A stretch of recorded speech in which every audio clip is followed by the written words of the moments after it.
day, everyone! I'm Haley, and I was just thinking, if I were going to go on a treasure hunting adventure, who would be the best person to take along with me?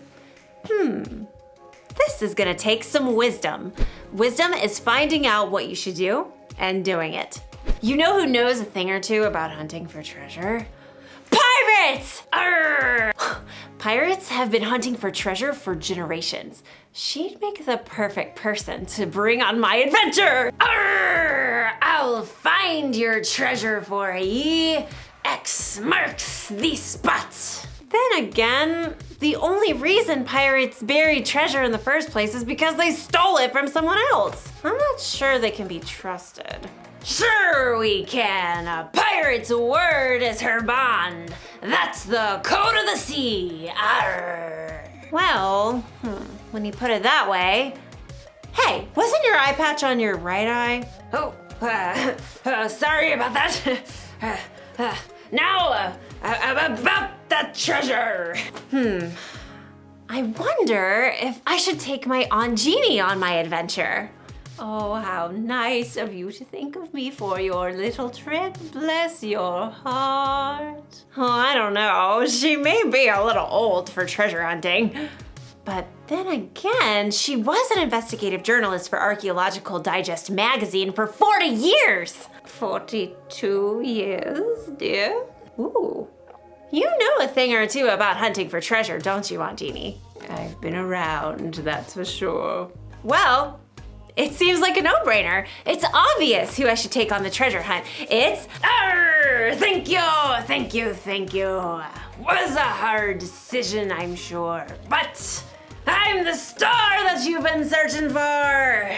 In today's story, we'll hear about a king who had a hard decision to make. Follow the advice of his friends or people who are older and wiser. It's fun to talk that way. I imagine doing it for our whole adventure. Nope.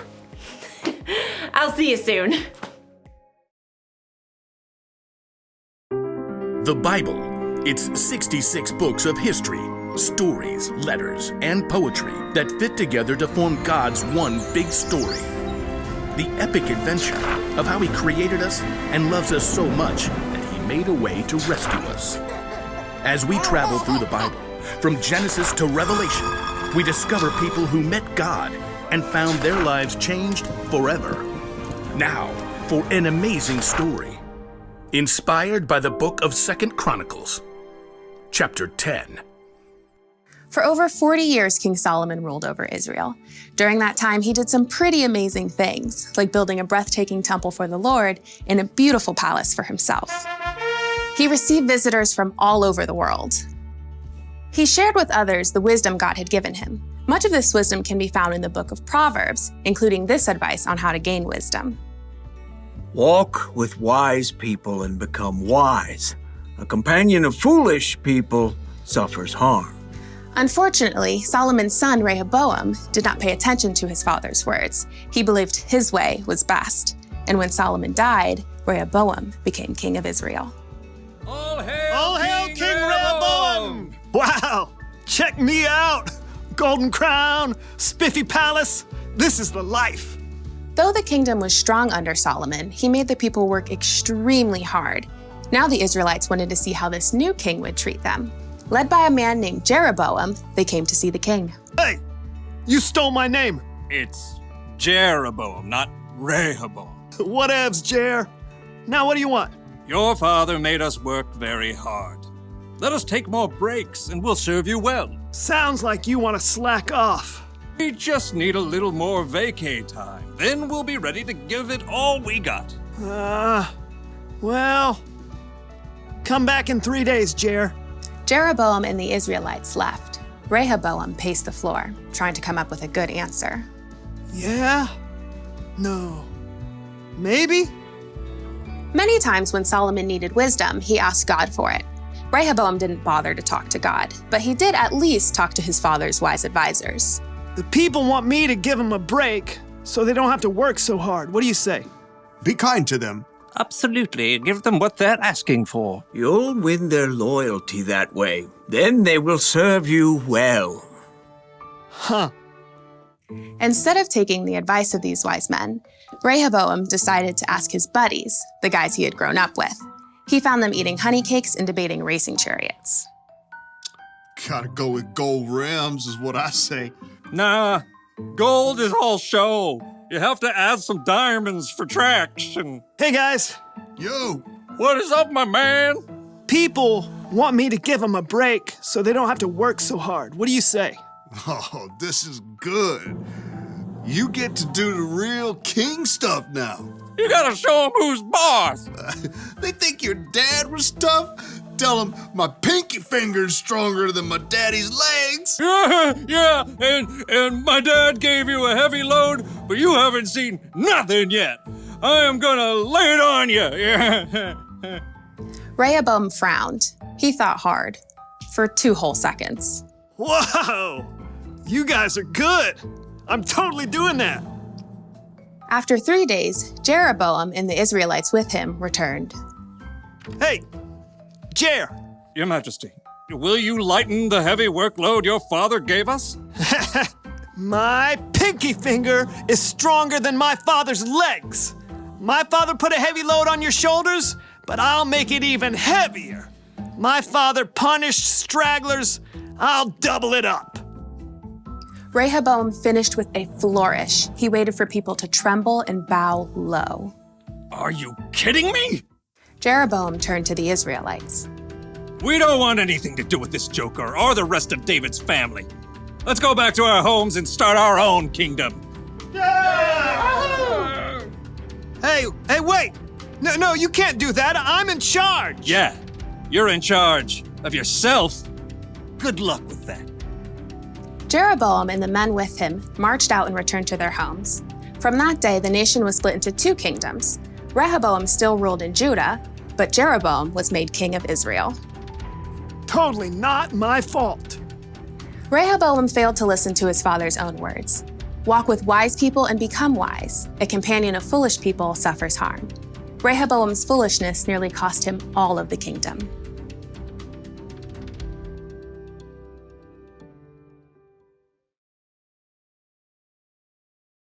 King Rehoboam made the wrong choice. He should have remembered what his father, King Solomon, wrote. Walk with wise people and become wise. A companion of foolish people suffers harm. That means if you want to become wise, you should find someone who's wiser than you to spend time with.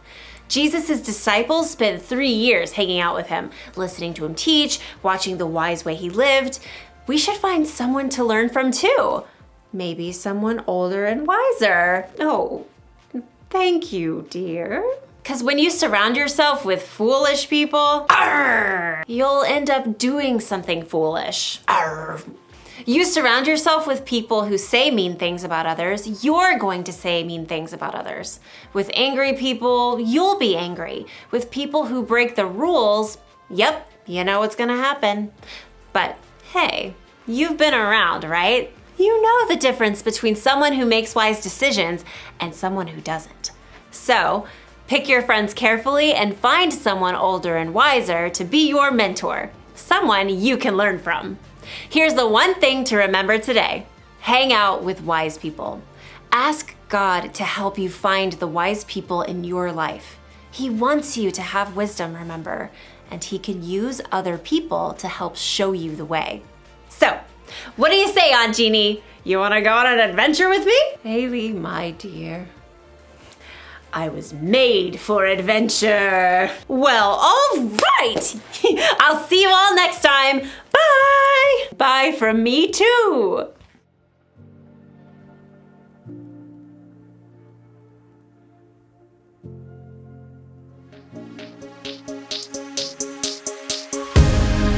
You're my calm in the chaos, my peace in the war.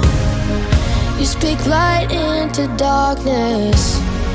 You tell me I'm yours. Only you, Jesus, are in control. You are my every heartbeat, every breath that I breathe. You're all I need. You're all I need. You speak life, sing your love over me. You're all I need. You're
Only you, Jesus, are in control.